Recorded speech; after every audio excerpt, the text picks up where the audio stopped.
Clicking the button, pulling up the notes. Corley Moore, Firehouse Vigilance. It is weekly scrap number 177. Grant Schwalbe has been a firefighter since 1994. He currently works for Estero Fire Rescue in the Fort Myers, Florida area as a lieutenant slash paramedic on Engine 43. He's an instructor for when things go bad. Fort Myers Fire Academy. He's taught across the country at pretty much every conference that you can mention: FDIC, Orlando, Wichita. The list could go on and on.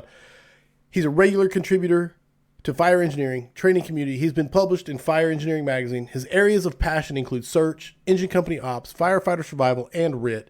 He's got the search, he's got the paper, he has degrees, but most of all, most important, he has a passion for this great job. Grant Schwalbe, it is my absolute pleasure to have you on as the guest of Weekly Scrap number 177. Corley, I'm glad to be here. Awesome, brother. Finally, hopefully we don't crash the internet tonight. Right. No, last time Facebook said no. Like they said, no, Grant is not allowed to be on here. And they completely shut down. Yeah. Yeah. So we're rolling the dice hoping to make it happen tonight. Anything I missed on the intro? Anything you would like to add? Sadly, I'm not on the line anymore. About a year ago, I got promoted to division chief of operations and training. So I spent 17 years as a lieutenant. It's my favorite position in the fire service, but I had to take a step up to do what's right for the service and the men and Right women. on. So Right on. yeah, I bit the I'm bullet. I'm adjusting. I'm adjusting because you moved on. I'm adjusting my camera. There we go. No, you're good. You're good. If you keep adjusting, I'll keep adjusting, and then we'll never stop. No, you're good. Sorry, I didn't have an updated bio then. I really do apologize. I like to be accurate. So congrats on the chief, the bugles, the trumpets. All right. Andrew McGinn said, let's go with 6 O's. Joe Gavita just finished watching this Christopher Snow scrap and ready to roll into this one. Excited. Let's go. John McCoy said, let's go. Nugget Collector, a.k.a. notepad and pen ready. Joey Hayes said, solid brother. That's solid praise coming from Joey Hayes. No rhyme intended. Grant, this comes from BJ Breacher. We need to learn some of your dance moves. Show us the way, brother. Oh Like, no, we're gonna bring out TikTok Dad. oh, yeah. Maybe, yeah. Absolutely. Checking. A little bit of frame dropping. Just checking. I do have my backup internet. So no matter what happens, if it starts getting glitchy, let me know. Let's go. Sup White Hat from Andre Michael Markal. All right. That's enough of the hype and getting ready to go. Checking. It seems to be dragging. I'm checking. Okay, we're good. All right, brother. Let me get my notes pulled up here as I continue on. Uh, Audience, please get your questions primed and ready for Grant and myself. It should be interesting. I really do hope so. Quick announcements. If you want to be a part of the Vigilantes, we just put out a 1-year membership option in the store. Some people I know don't like the $5 a month subscription type stuff. So if you want to be a member of the exclusive Cool Kids Club, go to firehousevigilance.com. Exclusive swag, exclusive discounts, exclusive monthly forums. There we go. This episode is brought to you by Key Hose, the hose experts. Check them out on Facebook. And of course, Affordable Drill Towers, home of the Affordable Drill Tower and the Affordable Standpipe Prop. Firefighter owned and operated. Pump and roll using the Affordable Standpipe Prop. The Affordable Standpipe Prop fits through most classroom doorways. You can do standpipe theory, and then you roll it into the parking lot and pump it. Comes with 6 standpipe valves that can be upgraded to PRVs or customized to what you have in your jurisdiction. Call Steve, 844-55-TOWER, or drop an email to info@affordabledrilltowers.com.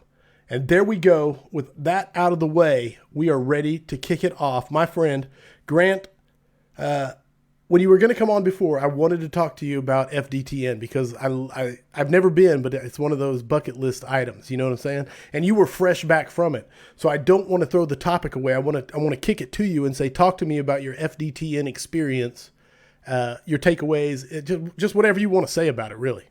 Well, I think all the fire nerds that are listening, that's the Disneyland for the fire service. And if you want to go to jobs, that's the place to go do it and learn from absolutely the best. What Jim has done out there with all those guys, they've just built. Man, it's so perfect. A couple of years ago, I got with a couple of guys that we teach with down here. and we got a 4-man engine, and we decided that we were going to sign up for fire combat. Right. So we signed up, and we put an engine company together. The way the fire combat is in the morning you do engine company, then the afternoon you do truck company, and you keep flip-flopping for 4 days, and you run 35 to 40 fires. So we kind of rotated who was officer, who was driver, who was backstep, and we just did fires, which was awesome. In between each fire, I took notes. I got back in the rig, and man, they got some awesome rigs, old Mac, and man, it was just fun. But in between every fire, you didn't have much time, but I took as many notes as I could on the fire, the lessons learned, what I sucked at, and believe me, I thought I was pretty good, and that place can humble you really quickly. I couldn't find the dang stairs. I couldn't find the stairs, and I teach search, and I came out, Nice. my gosh, you know, completely humbled. But the cool part is you don't got to stick with that for very long. Wait 10 minutes and you're going to go to another job and you can fix all those mistakes. So that was Nice. the real cool part. So fast forward to this year, I get promoted, and now I'm not lieutenant anymore. I jumped a step. So I was an acting battalion chief, and now I supervise battalion chiefs. So I never really got a good chance to dial in the incident command stuff. So what better place to go? I signed up for FDTN, and this time I could take a crew from my department, but I did the incident command role. Not as I'm going to say I wasn't real excited for that because I wanted to Right. go 30. But I was going to ride around in the buggy and be command of 40 fires. But I'll tell you, at the end of that, I got good at running fires. And, Chief Lombardo was standing there side by side, mentoring me. We only had two chiefs run all the fires for four battalions during that week. And, man, I got to try out tablet command. I got to try out all of our different command sheets. And I'll tell you what I came back to, a note card with engine, truck, engine, truck. Oh, That's it. wow. Simplicity, um, and just knowing where your crews are because they move so quickly. And it's to be able to keep track of your crews. The one other nugget, like my favorite nugget that I learned from doing the command thing was standing on the hose. Not so they can't move it, but standing on the hose somewhere further back when you're not, obviously doing recon and stuff. But that can tell you a lot because it can tell you if the hose is flowing. Sometimes the radio traffic kind of sucks, but you can feel the hose jump or whatnot, and then that next traffic's going to be we got water on the fire. So that was just kind of a huge takeaway that I had. So simple, uh, but if I waited and only got a couple fires a year, I probably wouldn't have picked up that nugget. But to catch 40 in a week, uh, No doubt. you can get those little things done. So it was cool. Beautiful, brother. Beautiful. I love it, man. Now, you say the note card, which really intrigues me because you say simplicity, engine truck, engine truck. What size fires are we talking? Is it all like just single alarm response, or did they go crazy with multiple strikes or? Oh no, yeah, we went everything from a single battalion, which would just be an engine and truck. Sometimes they wouldn't get a chief. It would get upgraded, and you might get two engines, two trucks, and then you get the chief, all the way up to everybody's going. And we had multiple alarms. Uh, Okay. No, no, that's awesome. Fire where we had about 40 victims coming out, and engine work is engine work, truck work is truck work, and just where you're going to have them do that work, it's pretty consistent. One of the things Jim said to me um, when we came back, he's like, "Hey, explain to me how you guys do things, where you come from." And Estero we're just getting ready to open our fifth station, but we function in Lee County, and we operate as a countywide system with 62 firehouses. And you're going to get, four engines, a ladder on your fires. Um, you can get a battalion chief. You're going to get a medic unit. And the cool thing is we don't have true truck companies. We got Right. quick concept. So typically, first due is going to stretch. Second due is going to do the first due truck functions. Third due is going to do water supply and backup line. And then fourth due and fifth due are going to kind of fill roles. And as I was explaining it to Jim, he's like, "Hey, I'm a fire nerd. You're a fire nerd, and you are confusing the shit out of me." He goes, "You got to make it so." He's like, "If you confuse me, imagine how your men feel." I'm like, "Oh." So out of that, I really took the concept engine truck. And so I'm going to worry about like those first 4 or 5 units on scene. And the first engine's going to stretch. The second due rig, regardless of what's on top of it, is going to do first due truck functions. The third due rig is going to do second due engine functions, which is get a water supply, stretch a backup line. The fourth rig, again, regardless of what's on top of it, is going to do secondary truck functions, which is address ventilation. And then that extra engine is going to fill the gaps. And Right once I on. broke it down to something so simple that I can explain in 30 seconds, light bulbs started going off for me and for the guys I was talking to. And it's like, man, we just overcomplicate everything. Just the clarity of expectation from top to bottom. Yeah. No, nice, nice. I love it, man. Okay, coming at you. You got your first question coming from the audience. Are you ready? No. It comes from a guy named Brian Brush. He says, ask Grant if it's true that he will bring his FDIC search class crew to Oklahoma next year. All he's got to do is say the word and we're in. There you go. That's I an thought he was easy going to answer. ask something about Gary's mom. Usually it has something to do with someone's mom. Usually. But Timothy Wood said, who does rescue? I think he's referencing your simplicity. But I believe that would fall on that. Well, go ahead. I want to answer for you. So it's the secondary unit's going to do secondary truck functions, which is force the door if it's not forced, and they're going to get inside and do the search. Right on. Joe Gavita wants to know, as someone who teaches search, what areas do you see the most deficiencies when teaching search? I think overall, people understanding what the objective is, and where you're going to search first. You know, we look at the firefighter rescue survey numbers, and I'm kind of a stats guy, and pretty much break it down to where are they in the most amount of danger, closest to the fire. If we can get in ahead of that engine and we can let the engine know where that fire's at, that's a win. Plus, we can tell them where it's at. We can search that area and get out of their way. Next thing is getting to those bedrooms. You know, depending on which survey which numbers you're looking at, 45 to 55% of the time, people are found in bedrooms. So getting that path from the front door to the fire, knocking out that fire area, getting the bedrooms, and then getting everything else. And overall, I think it's mostly having that officer lead the search. The officer has been in the most amount of fires. They know where they're going to go, so they're most comfortable going. The other thing that having the officer lead is it's one-way communication. So if the officer recognizes a situation like a room that needs to be searched, he can just tell the firefighter, search this room. Whereas if the firefighter's leading, hey, Lou, there's a room over here. What do you want me to do? Now, hopefully they communicated that well to the officer, and for some reason, when you take visibility away, it's tough to understand what anybody's saying. So, wait, what do you say? And then you have to get direction. So it eliminates two-way communication, and it's more just one way. So if the officer leaves, you figure out the situation, you dump your firefighter where they need to be, and you just get it done, because time is the name of the game. So I think that's the big thing. Once we switched that at our organization, searches just started getting done much quicker. Nice, nice. So is it officer on the nozzle, or No, I'm okay, talking about. So I'm talking about two things. If it's search, I like the officer to lead. Okay. But if it's now we'll flip a little bit to engine company, and this was beat up to us at FDTN as well.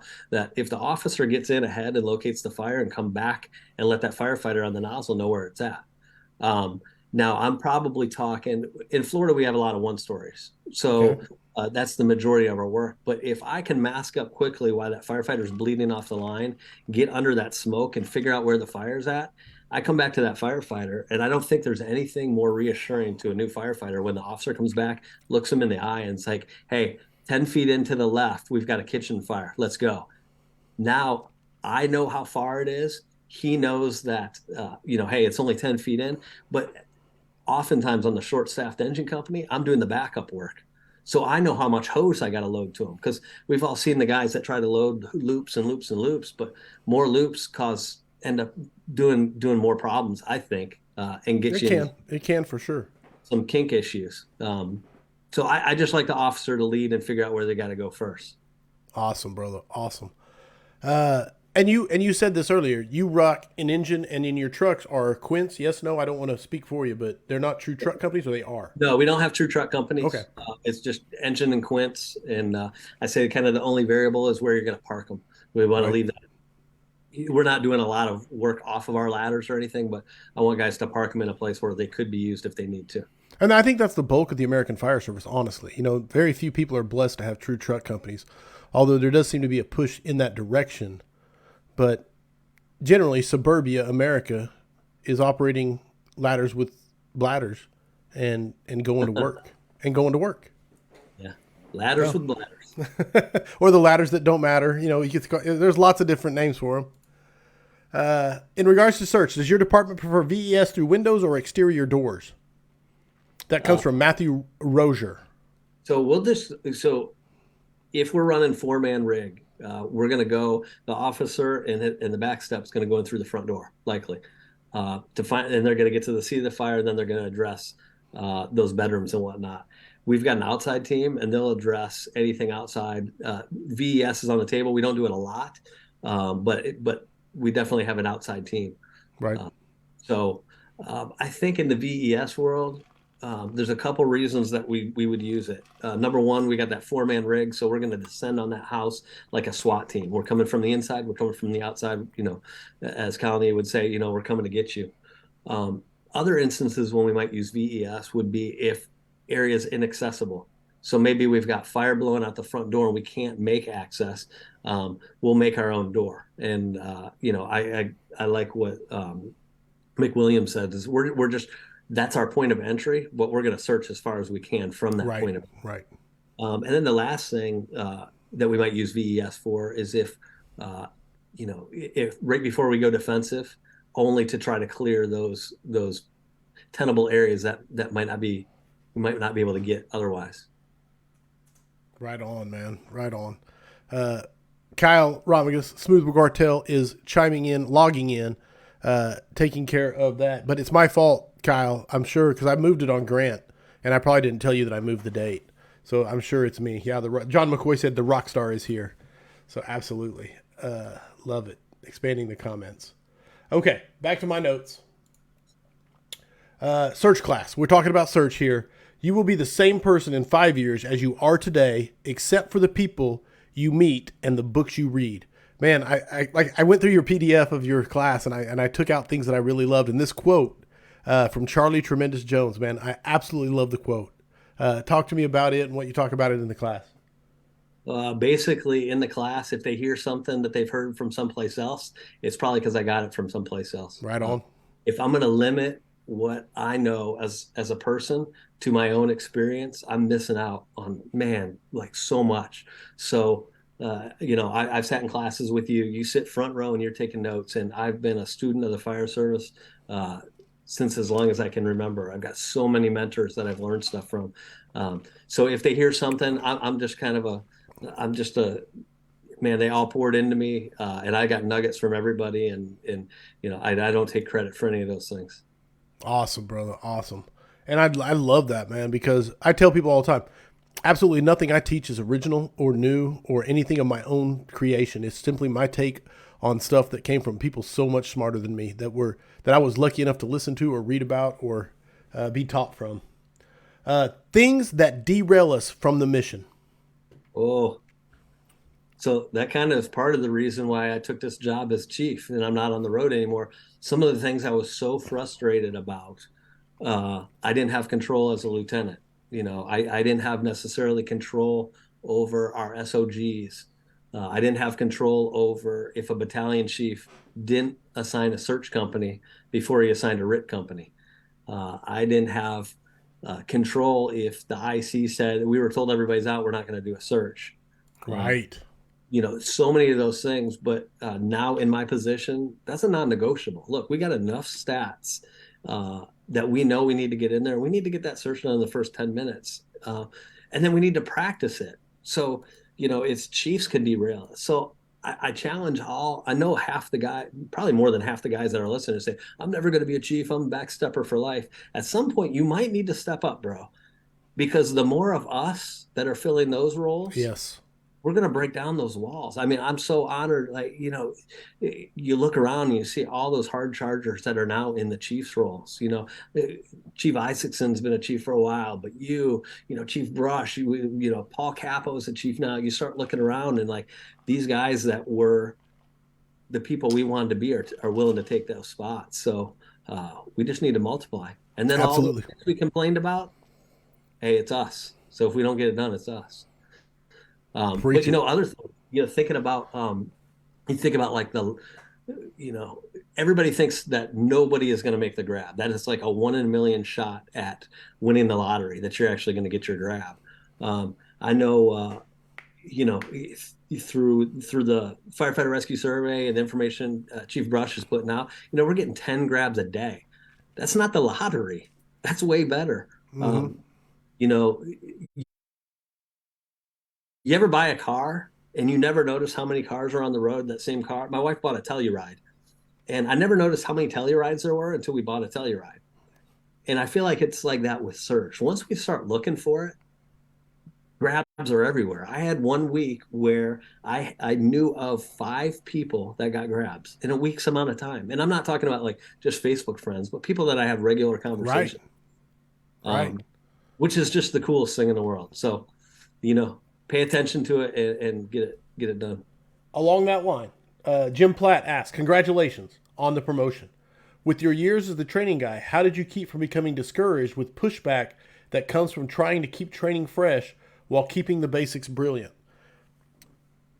Man, I don't know. That's good. Is it like guys don't want to be bored with stupid crap? It's like give them the information, make it valuable, do it yourself with them, and then let them go. You know, we're you know we have to meet NFPA, we have to meet ISO, we have to meet those things, but those are kind of like check boxes in my mind. But what I really care about is, can guys do the job on the training ground, the fire ground? So you show me you can do a good job, and then we're done. Like meet the objective, and just keep the training fresh. You know, don't spend a lot of time on the stuff that you don't like, but have fun, make it realistic. Right on. Right on. Internet's doing well, everybody. If it glitched, it's something with Facebook. It's not my internet right now. Right now, I say that. So hopefully it's not an issue. Hopefully it unfreezes. If you need to refresh, please hit refresh. Um, Great answer. Getting over here, Kyle is throwing the questions at me. In regards to search, does your department prefer VES through Windows? Oh, we got that one. Sorry. That's on me. Brandon Shield wants to know, as an officer, if you have a 3-man crew, first do search, what's the best way to lead the search, but also stay oriented with the crew? So a 3-man search for us, what we're doing is me as the officer, I'm going to take my back step with me. We're going to go in. My engineer is going to become my OV, because it's just going to take him time to get his gear on. And personally, I like to have somebody on the outside that if we need to take a window or we need to send a victim out the window, that they're ready to receive. Um, I like to think we've got enough good communication between me and the driver that he's going to know where I'm going to be going so he can anticipate. So basically, I got an outside guy following me. Um, as far as searching on the inside, you know, sometimes I think Fire Academy in our training screws us up. You know, I can blindfold you, Corley, and put you in a room, and it could be an 8 by 8 room, and you all of a sudden think you're in the middle of a gymnasium, right? So it's Right. simply sizing up your building and say it's a 40 by 40 house. The front door is right in the middle, so I got 20 feet to either side, and judging by my windows, I probably got some walls in there. It's not that scary. So um, I'm a big fan of oriented search, and I'm also a big fan of split search. Justin McWilliams and I got in some debates early on, and he's like, oriented search sucks, and split search is the way to go. I'm like, bro, we're talking the same thing. The officer's always in charge of the same things when you go inside, and it's crew accountability. Um, it's making sure we're thorough and getting our tempo right. So whether we're doing a split search or an oriented, those are still my responsibilities as an officer. But what things let me speed this up? And that would be um, if conditions are better, I'm going to get further away from my partners, right? If my training level of me and my partner are higher, I'm going to get further apart. Um, and if I work with that crew a lot, I'm comfortable telling John, hey, go search. You go search left, I search right, and then we're gonna know where to go. So it's those things that help us get through a little bit quicker. All right, you're glitching out a little bit. I don't know if you got to check your speed. You're doing the max headroom right now, just so you know. I don't want to lose the quality, so I'm checking on you. Um, I don't even know how to check my speed. I'm kind of a Oh, idiot you're with good. that. Oh, yeah, I get it. All right, people are saying it's good. People are saying it's good, so we're good. We're good. All right. And John I McCoy talk said, glitchy. Say it again. I kind of talk glitchy, so it might just be me. Okay, fair enough. Absolutely. Daniel Austin wants to know thoughts on counting walls. I find through teaching verbal communication is almost always non existent. Counting walls seems to help mitigate this problem, but there's always kickback from seasoned firemen. What do you think about counting walls? So early on, we used to have people when we teach search at the fire academy, we had them call out everything and count walls because I wanted to know that they were meant. I wanted to see that they were mental mapping. Right. But in time, we found that counting walls and shouting out increased problems in communication.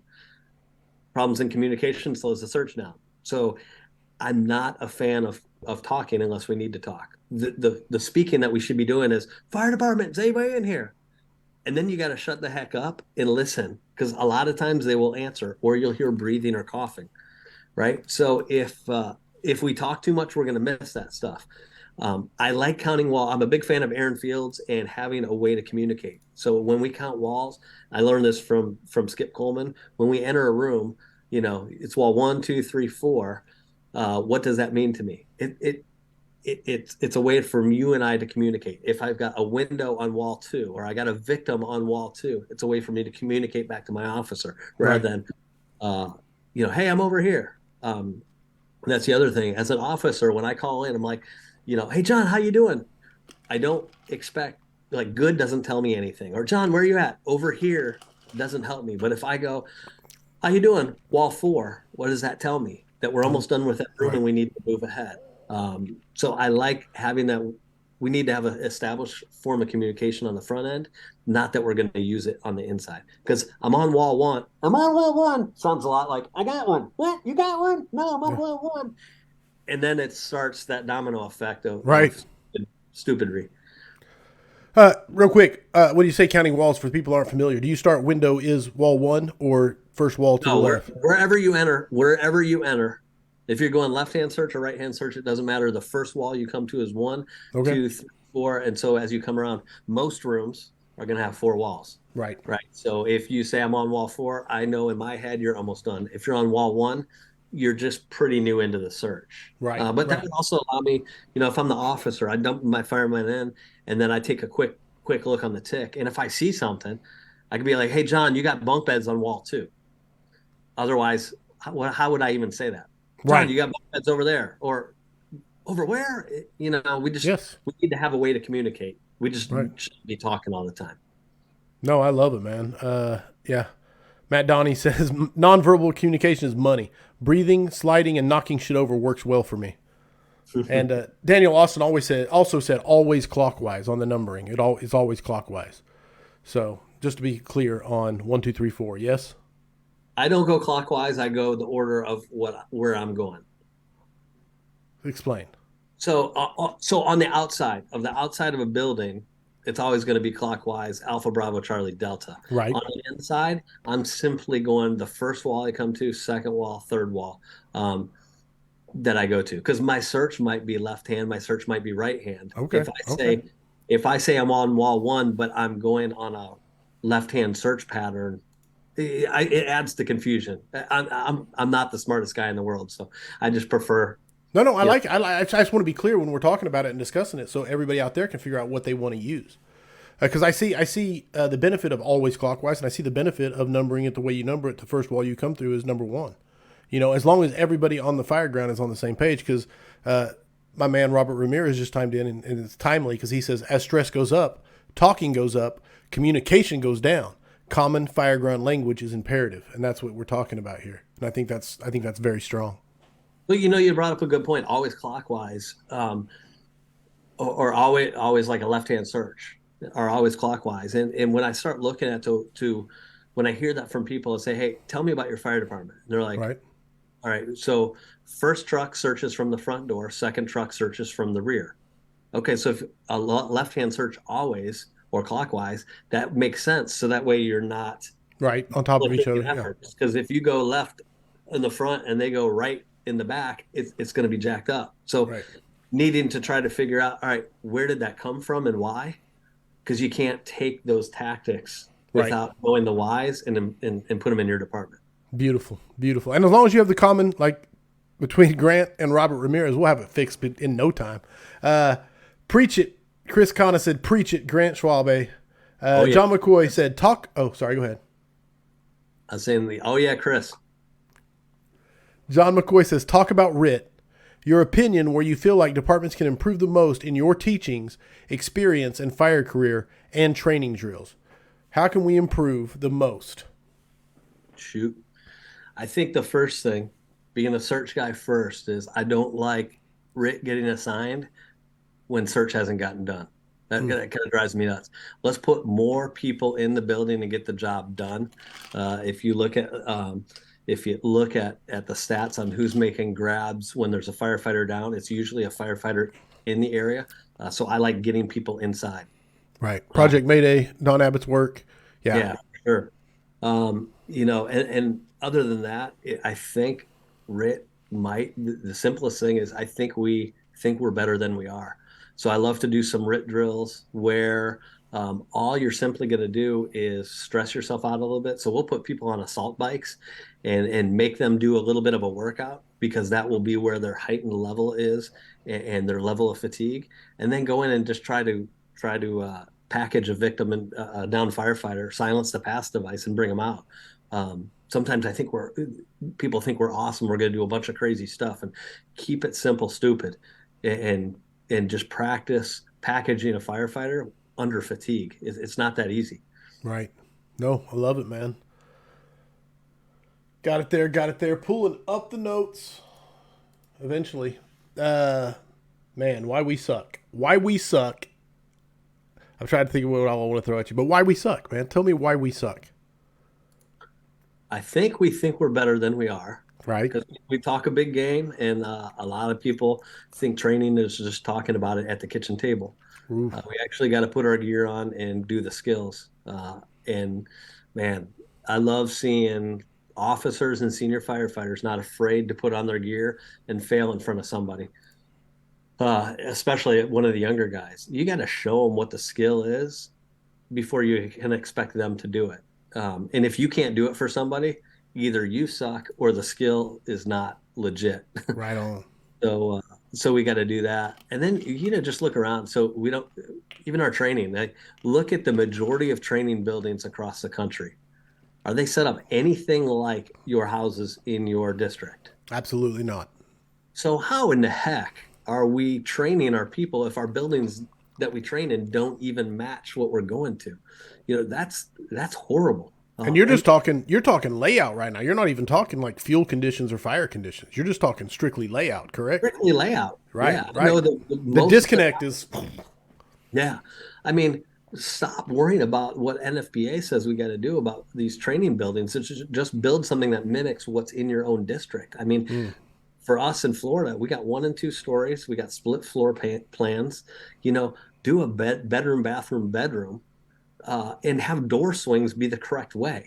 So you can actually point those things out to members. And then, heck, go trash picking. Get a bunch of furniture and make it cluttered like a real house is, instead of searching these empty buildings. And make training realistic. I'm so tired of going to or doing training where it's a 20 or 25-minute search drill. We look at the numbers from Firefighter Rescue Survey. That's not how long these things are. Right. Victims are being pulled out and having a high survivability rate, at the 6 to 8 minute mark. So our drills should mimic what we're seeing on Firefighter Rescue Survey. Love it, man. All right. Chuck Hammond has a question. Yeah, I'll get to Eddie's question because we're going to talk about grabs for sure. So I'm saving grabs questions. But Chuck Hammond wants to know, as the new training chief, how are you communicating or priming the company officers about the topics on the schedule? Old school paper, self-created videos, digital training, bulletins, JPRs. What's working for you between old school technology? What's working for you, basically, so far? So about 12 years ago, we had one of our battalion chiefs that was doing training left. And I didn't want to get promoted to battalion chief, but I wanted to take over that training aspect. So I kind of been doing that for a little while, and we put out monthly training and we don't change it much. So like first quarter, of the year, we're doing a lot of engine company skills. Second quarter, we're doing some truck company skills. Third quarter, we get into some of the specialty, and then fourth quarter, we get into like the RIT survival, Mayday type stuff. And keeping it really simple. I love Fire Department Training Network. Subscribe to them, and you can put out, their monthly training.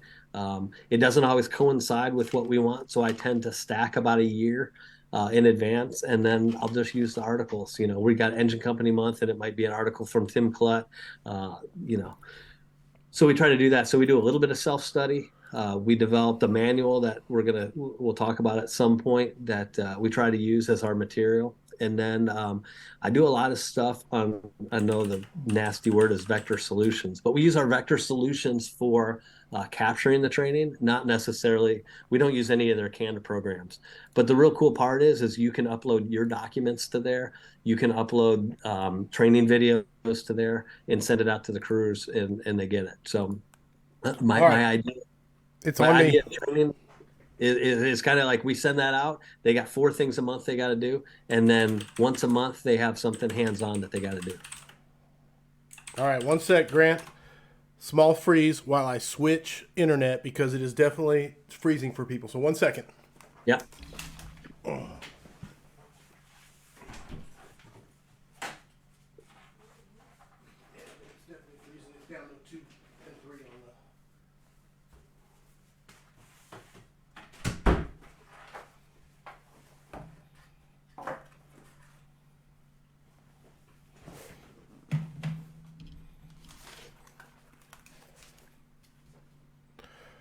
Moving, moving, move. This is the fun part of a live show, everybody. Welcome to a live internet show. Looking, looking, looking.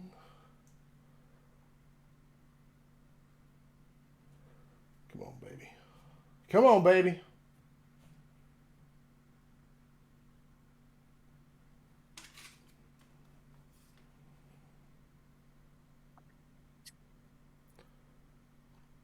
Picking it up, maybe.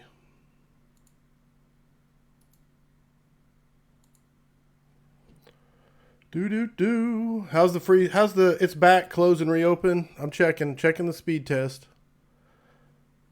Sorry, everybody. This is the fun part of a live show and 2 different internets to make it happen.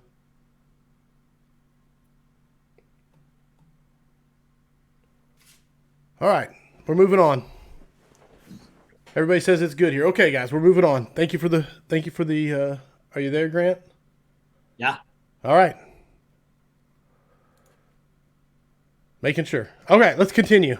We will attempt to continue, everybody. Fine and Indy, says Michael K. Sandal. A lot of people saying it's good. Okay, we're good. For now, we're good. If not, we will continue to look for the backup as we go. All right. Good here. Okay, good deal. Okay, back to this. Let's move to grabs. I'm not sure where we were, so let's move to grabs.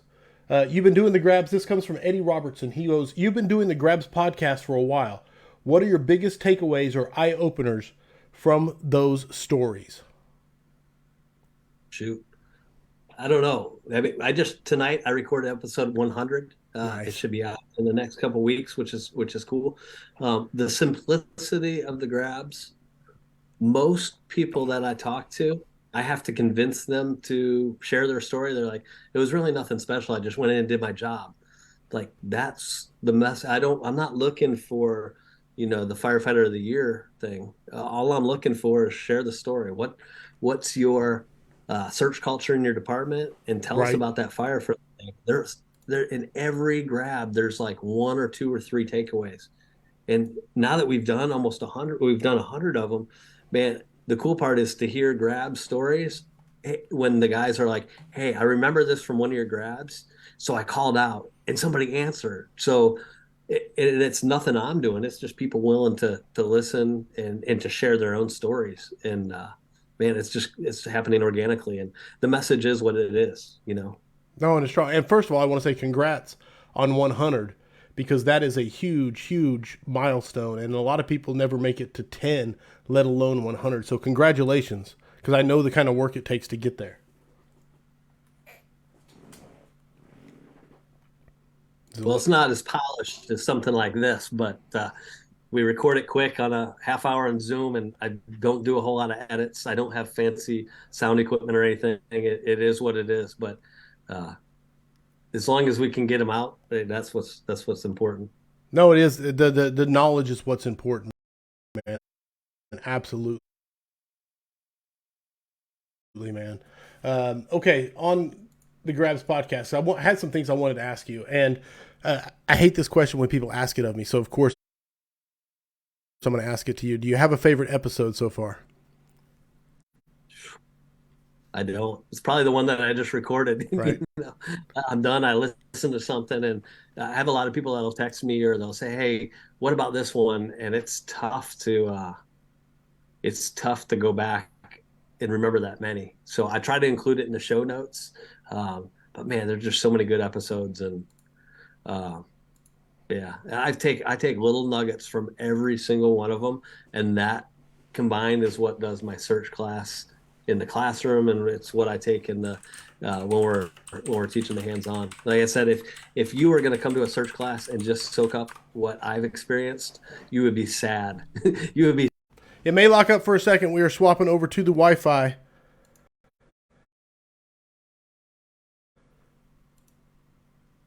It is connected. We'll see how it runs. Let me know if it's staying fresh. We're dropping a ton of frames right now. Talk to me, Goose. This is the best part about live internet show. Waiting for live video signal. There we go. We're back. Everybody good?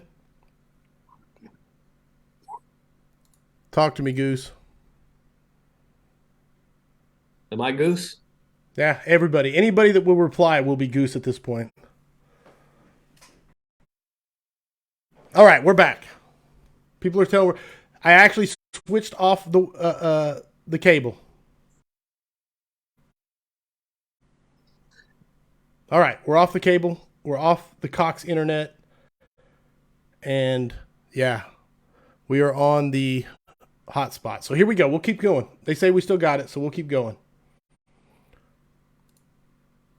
Rock and roll. All right, back to my notes. Thank you all for putting up with the fiasco. Thank you, Grant, for putting up with the fiasco. Story that sticks with you the most. Shoot. I don't know. What, from like the grabs? Yeah. Dang. I don't know. I don't have one that sticks out, to be honest. Sorry for the horrible response to that. No. Dude, I get it because I get a lot of questions. So,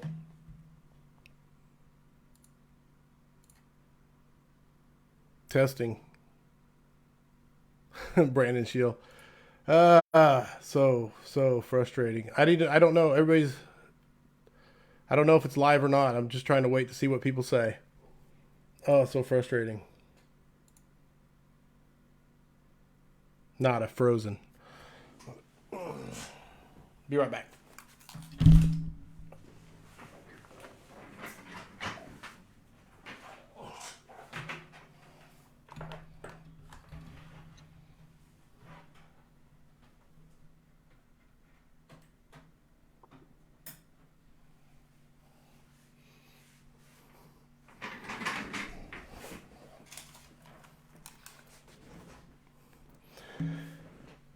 Andrew, I'm honestly wondering the same thing because that's two separate internets that I've worked on.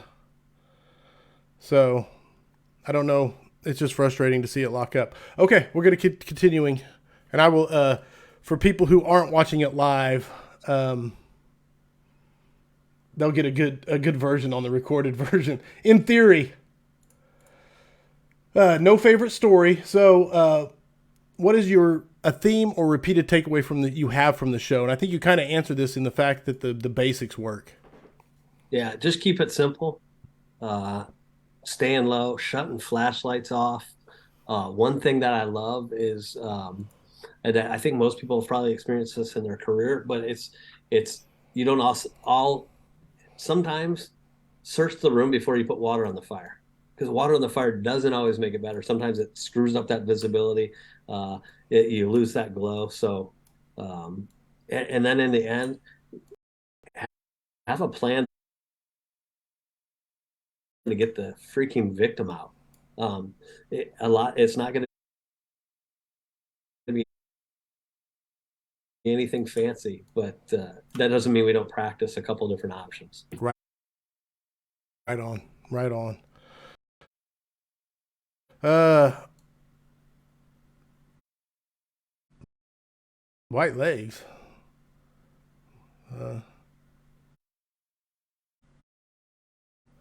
everybody is checking. Everybody's checking. Good question coming.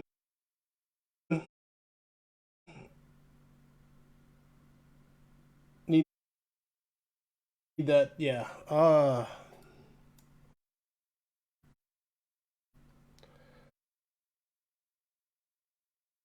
I went to dig into the firefighter manual, man, and this is something that I 100% have stolen from you, and we are working on putting out our own version in my department, man. The firefighter manual. Talk to me uh, about the firefighter manual, what where it came from, how you built it, and things like that. So I think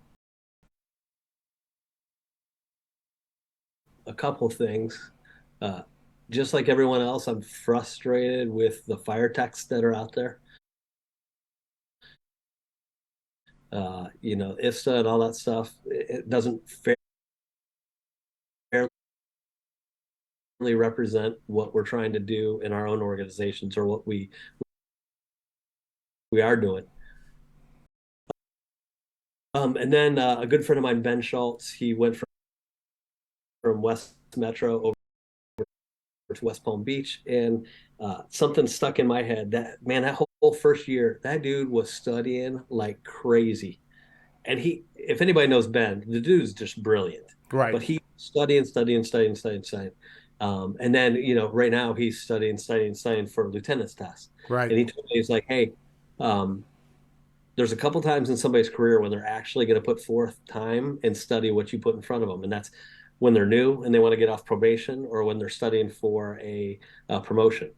So that really got me thinking, if we can maximize what material those people are studying, we win. And so I jumped down that rabbit hole of taking everything that I've ever seen. And like all the people listening, I'm a fire nerd. I've taken a ton of classes at Orlando, at Fort Lauderdale, at FDIC, everywhere I can go. And just took the best of the best. right, For our engine stuff, it was a lot of Aaron Field stuff. It was Brian Brush. It was Gary Lane. For the ladder stuff, it was, Champo, Capo, Ben Schultz, again with Brian Brush, and just taking all the stuff that people are putting out and putting them into individual chapters, and taking pictures, and really just trying to steer people in one direction. Because the fact of the matter is, we live in the best information age in the world. We can get on our phone. We got these computers in our pockets, and we can Google anything. But the problem is how do we steer our people into what's right and wrong, or what our department is accepting of? Because you can find all sorts of stupid ways to do searches on the internet. right, So somebody can find the anti-grant and find it on there, but we want to show them, hey, this is where we want you to be looking. These are the industry leaders, and as long as you follow what they're doing and this is the track we're at, then you're good. So if there's no information to the people, they're going to fill it with their own stuff, and that's just not good enough. right, right. And I want to ask you that, like, what's the one thing, like, through all your teaching and everything? As someone asked it earlier about what's a conversion or something or a drag that you've seen that works great in a drill but doesn't work in real life. But I want to throw it out there of what's something you've seen that works great in like a training environment, but when you went to actually apply it, it's out the window. Shoot. I think just overestimating your capacity, um, for work. Because when we get tired, we don't do all the fancy crap.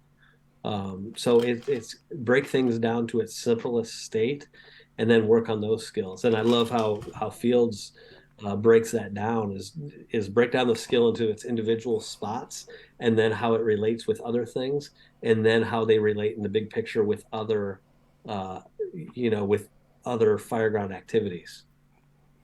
Nice, nice. Switching back around, jumping on the flashlight comment. Amanda Miller wants to know: did you already talk about why to keep the flashlights off? If so, yeah, curious for operations reasons besides seeing the glow. Talk about flashlights. Do you have a preference, LED versus halogen? Just all that stuff. Uh, Basically, flashlights. What's your talk on it? So I used to be a flashlight guy on the helmet, and we bought them for everybody in our department. And what we really found was people go in, with 8,000 gigawatts, right? And we know what happens with high beams and fog, and it just blinds you. Um, so they're not able to find the seat of the fire, and they get frustrated, but they don't shut their lights off. So I've kind of transitioned away from the helmet flashlight, and I do a box light, and I keep it low, but I only turn it on when I need it. So that allows me to find the glow. I love flashlights when you're doing search, because everybody has been in a dark room and wish they had a flashlight, and it's light smoke, but because you didn't bring a flashlight, you feel like it's, zero vis. But I'll tell you, if you're looking for the seat of the fire or on the engine, stretching the line, man, that thing is going to be your biggest hindrance from finding the fire. Shut that light off, look for the glow. It may only be faint. But so how we mimic this in our training, because we can't do everything with live fire. Right. Those fire sims are nice, but they're super expensive. So we just bought some LED lights at Lowe's or Home Depot, spray paint them orange, and you put them where the seat of the fire is, and you just encourage the guys. And then you throw the candy smoke in there, and you let people see. Some of them go in with flashlights, and then you can talk to them afterwards and say, "Tell me where you saw the seat of the fire," and then you can walk them back, and you can tell them to shut the light off. And then when you walk them back in, how much further away they actually saw the seat of the fire before they were right up on it. And just doing that speaks for itself. Less training wounds, so to speak. Yeah, for sure. But I know. I mean, I made the mistakes. I remember Jim McCormick yelling at me like, "Brad, shut your effing light off." I'm like, "I can't find the fire." I shut my light off, and it's right above me. And everywhere we go after I had that lesson, it's like, oh my gosh, everybody's doing the same thing, coming in blazing lights everywhere, and they're just missing the fire. It's right over their head. Well, this sounds like this is a comment from Kyle Romiga, so I want to pull it out of here. And it sounds like it's right in line with your, under stress, you're going to go to the basics, or you should be good at the basics. But he said, hasty harness, ... It pains me to talk to dudes and they say their plan A is a webbing harness. How do you feel about that statement? No, I agree with that. So growing up in my early fire service career was Ohio.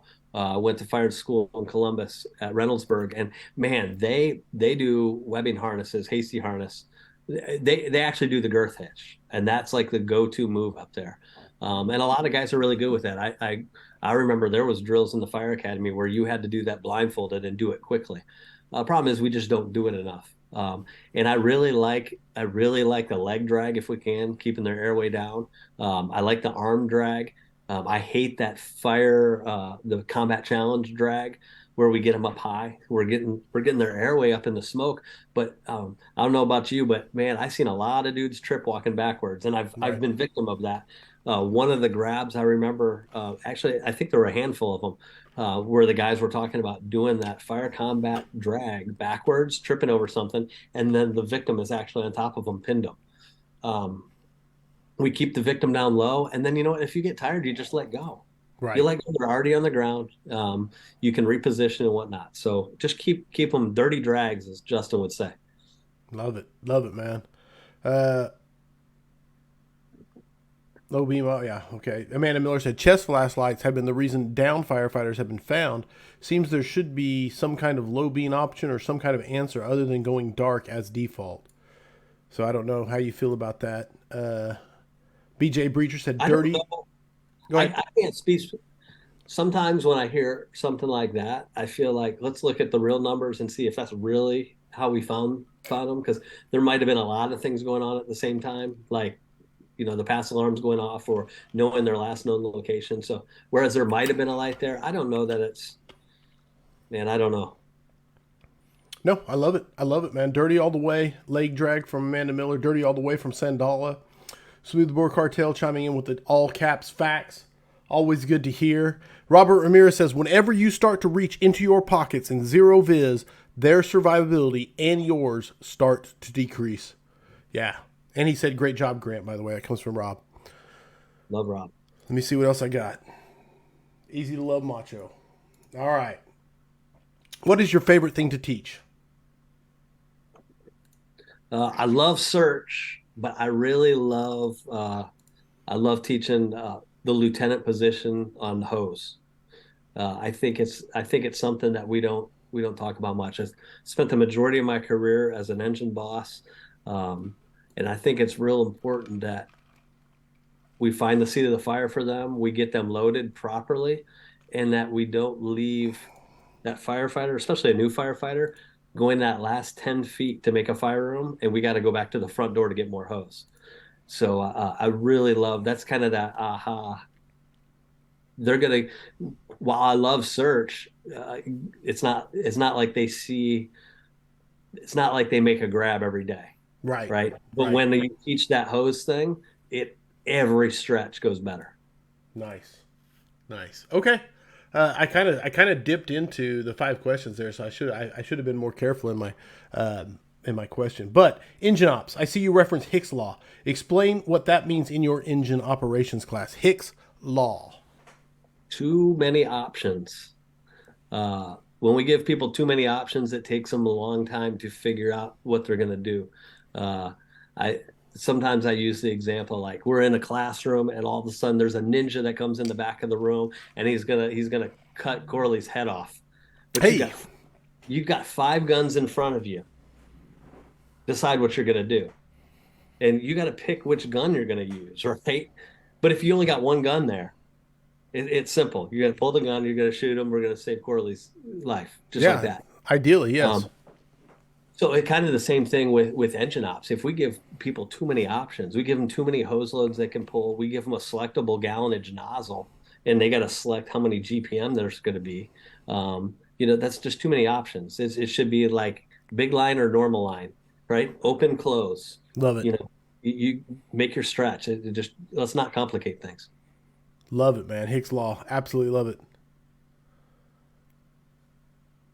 Making sure I'm not missing any good questions. Checking out Kyle. High frequency or low frequency? Where do you fall on how we spend our training time? Uh, I I think Especially in your new position. That's kind of a different question now.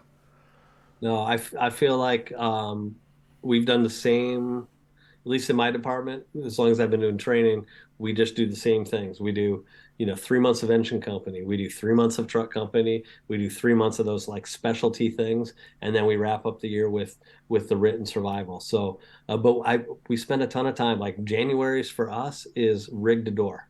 It just guys practice doing their stretches and their mask ups. That's every January. Right? In February, we go door to seat. In March, we start doing vertical stretches, and we do that every single time because that's what we do. If we get good at those things, we're going to get everything else falls into line. So that's kind of the thing I Well, subscribe to. and as I travel and the more people I talk to, the more I realize that what you're talking about with an actual schedule and an actual plan like that is outside the norm. And that's the crazy part. That's the crazy part to me. So I love asking this question, which is book or books that you think firefighters should be reading. This is my absolute favorite question I actually ask, selfishly speaking. Shoot, so I knew this one was coming. Probably my favorite fire book was The Combat Position by Matt Brennan because I Mm, feel like it covered so many different things okay. for the fire service. And it's kind of an older book, um, but I love that. But one that I'm reading right now that I found is pretty applicable, not just in my position, but in really just dealing with firemen, especially, is becoming a conflict competent leader. I love the 4 hour work week. It's kind of about maximizing efficiency, the subtle art of not giving a fuck. Love Mm-hmm. that one. on Now you combat. said conflict competent leader. Who that one really really intrigues me. What's the if you know. If I'd not, I have to can come back. find it. No, you're It, good. I'd You're have to good. come back and give you the author, but it was tough for me to find. And yeah, that one was a tough one for me to Was it actually is find it is it outside fire service or is that fire service? outside of the fire service. Okay, you don't know. Okay, good deal. And the next one was 4 minutes something. Sorry, The 4 hour work week. 4 hour work week. Yeah. Okay, As sorry. And far then I subtle mean, art. Okay, and I'm gonna just throw a few things at the wall and see what sticks. sure. But the total money makeover, man, I think people need to take control of their finances, especially early on. And when you realize the power of putting some money aside in your deferred comp or whatever, it takes the stress of what's going on with your pension away, and Right. then you can feel like your family's doing well. Um, and then if you're a girl dad, strong fathers, strong daughters. Love Love that it. one. Love it. Uh, and then I'm a big Bible fan. I feel like, man, I try to read a little bit each day. Nice. And man, whatever I read for the day, man, it's crazy how it is directly involved in what I got coming up. Sorry, I love the books, but Andrew McGinn said, "Internet been good since we talked about Facebook sucking. Coincidences? I think not." So no, absolutely, absolutely love the books. You said strong fathers, strong daughters. Everybody that has a daughter in my fire department. If I find out they're having a daughter and I hear about it, I send them the book. I order a copy off Amazon and it's delivered to their door because I love that book and it changed me and my daughter's relationship, That's 100%. awesome. And then of course you cannot go wrong with the Bible. Period. And the fact that you try to read it once a day, man, kudos to you, my brother. I will So say this: hit it. oh, get an easy version of the Bible. I get the New Living Translation. It's written at a fourth grade level. Man, I tried to read some crazy versions and it's tough. So pick an easy version with pictures. Right on. Right on. Okay. Uh, Pulling it up, pulling it up. If you have a daughter, strong fathers, strong daughters, and you can never go wrong with the Bible. Okay, we have a thing. It started out as the next 5 questions for firefighters, or the 5 questions for firefighters. It has evolved into the next 5 questions for firefighters. So the answers are 100% your opinions, and the points are assigned arbitrarily by me with the help of the audience. And my question for you first is, Grant, are you ready for the next 5 questions for firefighters? Yes. 100 points? Max points. Number one, what single characteristic makes the difference between a run-of-the-mill run-of-the-mill firefighter and the top tier go-to badass firefighter? Uh, just a relentless uh, effort for good. I don't know. That's kind of a crappy answer, but just never stopping and wanting to get better, being comfortable learning. I don't know. I Zero like. points for that. No, don't no. No, We score it, not you. If you got to score it, you should give yourself max points, but not the point. Relentless effort for good, man. I really like that. I really like that. You don't sell yourself short on that answer. Yeah, even the people are quoting it. Relentless effort for good. Expound. man, I think they want good. They want to be good firefighters. They want to show up and be able to handle that run, but they want to be good for their crew. I think that's setting a good example. That's just having fun. That's taking pictures with your crew. And man, now I'm on the admin side, and I tell people, man, I can't screw with your day as much as you think I can screw with your day. Uh, Man, just have fun, own that firehouse, cook some good meals, train, watch some good shows, and just have fun and, I love and it. be good to each other. I love it. All right, solid, solid. You saved the answer because you undersold, but you saved the answer. Number two, if you could go back in time and give yourself one piece of advice as a rookie, what would it be? Man, just get comfortable learning new skills Mm, and be as coachable as you can. I think so many times, man, I thought about it today and it drove me nuts. Somebody said, I thought you, mm-hmm. man, just stop. Just take what somebody tells you and pause a little bit. You don't got to be defensive.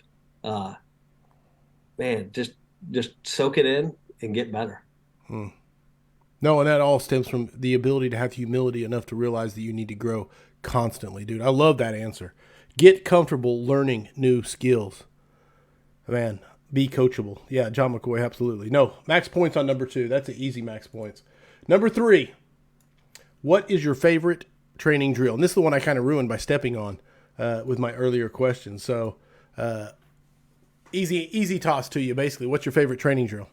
No, because I'm not going to do that one. I'm going to pick a different one because I was between two, so this works out well. Okay, So okay. the other drill that I love is to teach forcible entry. And I love teaching one person forcible entry, and we teach them that they got to use the forks. So no ads. You just got to go to the forks, and you got to do one person forcible entry. And once everybody goes through that pretty well, then we put them in gear. We have a 3-person rotation. So you've got one rotation. You're going to be on an assault bike for as long as it takes for the partner to force that door. And then your third partner is just walking with kettlebells back and forth just to fatigue the arms. And what I love to see is them taking what they learned in plain clothes, learning the skill of forcible entry, and then how that decreases, how their skills decrease as they get tired. Right. And we just do, you go through a outward swinging door left-handed, inward swinging door left-handed, and then outward swinging right-handed, outward swinging right-handed. And you just work through all those, and you just put the timer on there. And we would rotate crews through, and we would do the same drill. And man, it was just fun to see, because then they start wanting to time each other and beat this Right. team. But Yeah. No, I love it, dude. And absolutely easy max points on that one. Just because of you start with something and say this very clearly defined goals. Like here's the sidelines, there's the goalpost, go. And then you slowly introduce like gear, fatigue, and everything else, and you can see the difference. And man, I absolutely love it. I was going to give you a pity max points because I ruined the question earlier, but completely earned max points with that answer. That's just my owning. That's just me owning stepping on a question. Number 4, what mistake have you learned the most from in your fire service career? repeat that one. What mistake have you learned the most from in your fire service career? What have I learned the most from? Biggest mistake that you've learned from. Oh, mistakes. It glitched during I'm that sorry. mistake. Come Okay. on. I don't know. It probably had to do something with me and my mouth that I needed to just shut up. Um, and I think that's it. And I definitely think that's it. Sometimes I need to find out more what's going on before I open my mouth, whether that was as a firefighter, as a lieutenant, or now certainly as a chief. Uh, Always leading with a question before I have a discussion with somebody. And that question can't be, are you stupid, or what the F were you thinking? Those two don't count. But you actually need to ask to understand, to say, hey, Right. this happened. Why did you make that decision? Because more often than not, I didn't even see that may have been why they made it. So yeah, lead with a No, question and shut my mouth. dude, I love it. Dude, that's powerful right there. I mean, seriously, that could be part of your advice that from earlier question, but very, very powerful, man. Max points for number 4. Man, absolutely max points. Like, especially when you can say, and the question can't be, why are you an idiot? Yeah, absolutely. Okay, final question. The original question, the question that'll probably never go away.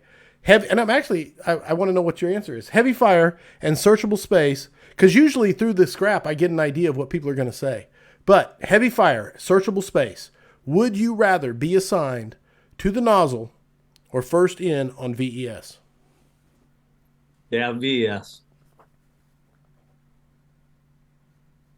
I Any don't know. reason? Give me your reasoning. Give me your thoughts. It's easy. Oh I mean, that's man, that's a great answer. Don't get me wrong, but I want to hear your thought process behind it. man, it's game day, right? It's what we prepare for. We get a lot of fires. We get to knock down fires without. I mean, we always believe there's somebody inside, but man, to get that opportunity to go make a difference, to occupy space, uh, man, there are so many people and so many things that are against us to say, no, we can't go inside. No, nobody could be alive in there. Man, all we got to simply do is make the choice that we're going to occupy space. We're going in a 10 by 10 room looking for a 6 foot human being. Right on. Man, just occupy some space and hey, we're going to make a difference. Boom. And there's no wrong answer to any of those questions, even the final one. But I want to know the reasoning why, brother. And you crushed it. You basically gave my answer, just worded a little differently, but absolutely, man. It's game day. It's game day. That's why we're here. Max points on number 5. And there you go. The next 5 questions for firefighters, according to Grant Schwalbe. Someone asked a clarifying question. I wanted to throw it at you. It was Josh Hardy. I'm looking for it. He was talking about your Just the Forks. He said, I love it. He goes, I love that, but why Just the Forks? Out of curiosity. So this is another thing. I've learned so much from Jim McCormick. And I was talking with some guys that went out and taught that they taught at FDTN, and they're like, man, we love getting to teach out there. We took our door out there, but McCormick wouldn't let us teach with the ads. I'm like, man, the dude's a smart guy, so there has to be a reason. Right. And so we got to dive down deeper. So I called him and I'm like, hey, this is what I hear. Why? And he goes, typically we go ads first to the door for the gap. And a lot of times that door will force on the gap. But if it doesn't, they need to know how to use the forks. But if every door forces on the ads, they never get to that second progression. So that's really what we try to do with that drill, that we say, hey, you've already gapped the door and it didn't force. Now you need to go to the forks. What's your plan? Right.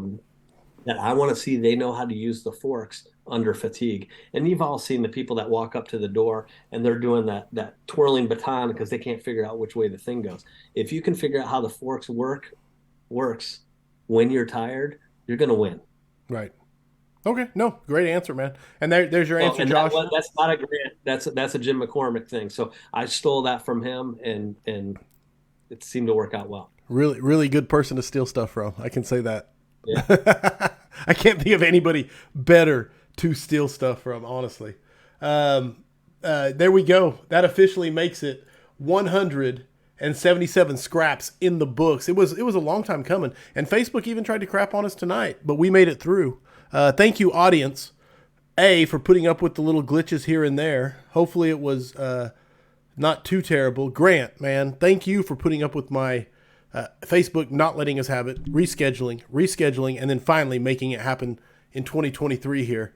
If someone wants to get a hold of you, what's the best way they can do that?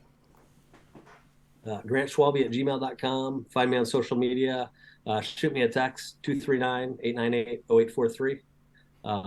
I may not get back to you right away because something I'm really trying to practice is being present with whoever I'm with at the moment. So if I don't get back to you, I'm not ditching you. I was probably just having a conversation with somebody and I didn't want to be rude. So hit me up again. And dude, what I've learned from people like Sean Wilson, Brian Brush, Dustin Martinez, you just share everything. Man, I'm blown away at how much information, how much effort some of those guys put into their classes, and they share freely. Man, so many people have done that to me. I will share everything I've got. You can have my FDSC program. You can have the manual that we use, anything that I do at a Stero Fire. Let's make this fire service better than we left and get our egos out of the freaking way. Dude, right there, man. And that is Stero Firefighter manual, man. Scrappers, I'm telling you, take advantage of it. It's impressive. We are in the process of reworking it to be relevant to what we have on our rigs, and updating the But anyway, sorry, I don't want to go too far into that. But no, 100%. And like Sean Wilson, the Journeyman Firefighter manual, holy how amazing was that thing?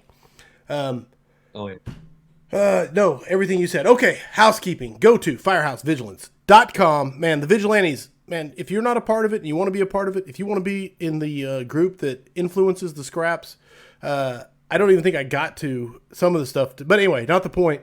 We now do 1-year memberships if you want them, because some people don't like the monthly subscription. It's $5 a month. It's cost a cup of coffee if you go to Starbucks. Exclusive content, exclusive discounts, exclusive gear. This Wednesday, we're going live. We're going to be discussing the book Pride and Ownership, and it's going to be a good time. So if you want to be a part of it, become a part of it. Get in there before Wednesday. The scraps, the killer lineup continues. Sean Egan next week. Cody Testrel, man, the white whale for the scrap. I've been chasing that guy for like 2 or 3 years trying to get him on the scrap. Finally going to happen in a couple weeks. Taylor Anderson following that. Then Chris Stewart.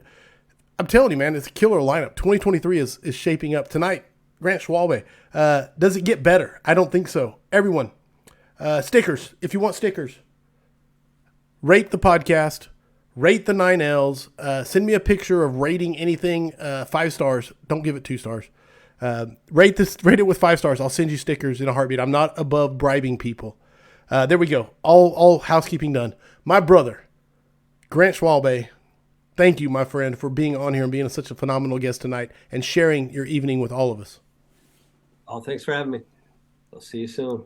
I look forward to listening to episode 100 of the Grabs podcast when it's released.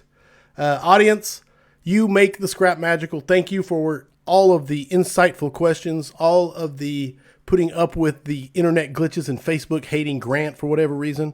Thank you for tuning in live. I love you all. Remember, mutts don't scrap. I hope the tones stay silent unless it is burning.